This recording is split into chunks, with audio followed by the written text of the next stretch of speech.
So we have looked at housing profile and side profile boxes. We have seen a rack unit come to life, and most recently a console type enclosure.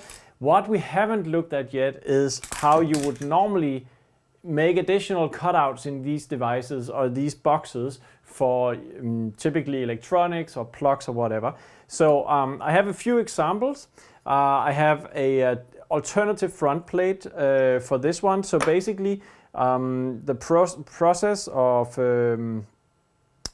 creating these cutouts is left over to you. It's depending on your application. So I'm just showing you how the raw boxes are made.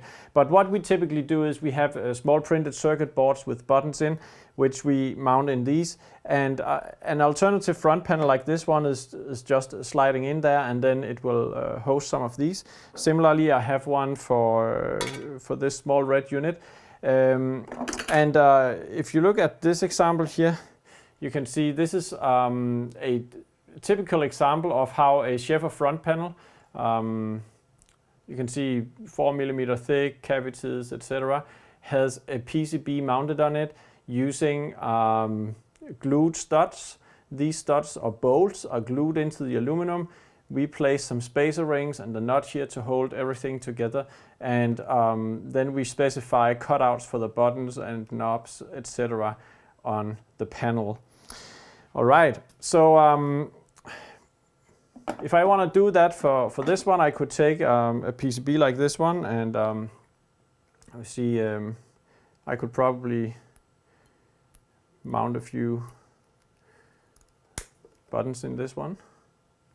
Okay, so here I have one module, and then what you see here on the back side I have made for this alternative front panel is I had 20mm glued studs mounted, and now I'll use some spacer tubes like these.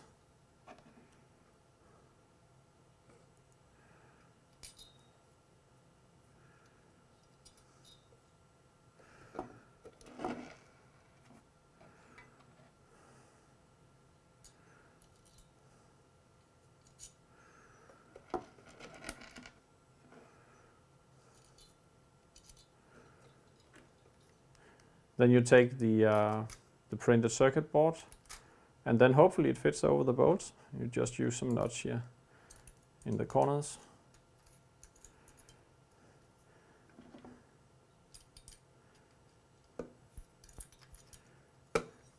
And voila, there you have buttons.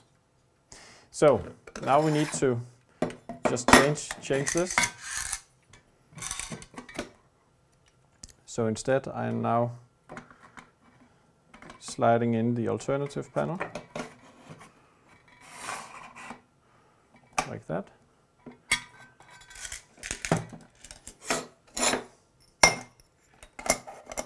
And then placing the end on the box, and it just needs some screws to look cool.